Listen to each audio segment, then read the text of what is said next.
I'm Steve Robbins, host of the Get It Done Guy podcast. Your resume is the only thing that's going to represent you before you've actually had a chance to come in and meet a company in person at an interview or at a visit.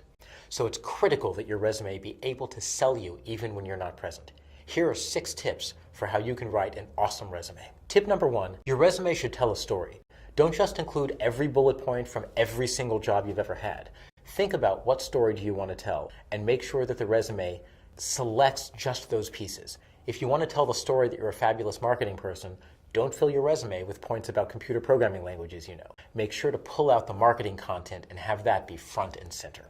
Tip number 2, if you're applying for a job in your current field, you can use a chronological resume. That's where you list all of the jobs in order.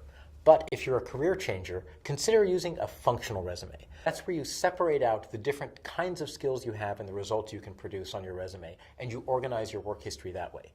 That allows you to tell a coherent story of how you can be useful in the new career without having to have a track record specifically in that career. Tip number 3, eliminate small useless words and use active verbs.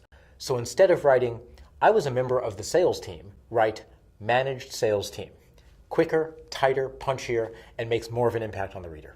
Tip number 4, emphasize outputs and results rather than inputs and skills. For example, instead of just saying, have the skills to do a product launch, say, launched product to 12% market rate adoption in first 3 months.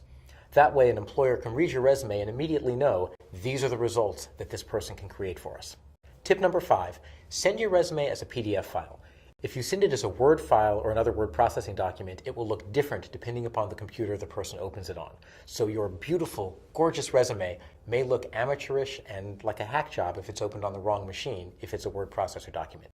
Learn how to create a PDF file and make sure your resume design shines every time. Tip number 6, send a resume after you've met someone if at all possible, rather than sending the resume before meeting someone. The reason is that if you send a resume first, you're competing against a bunch of other resumes and you have no control.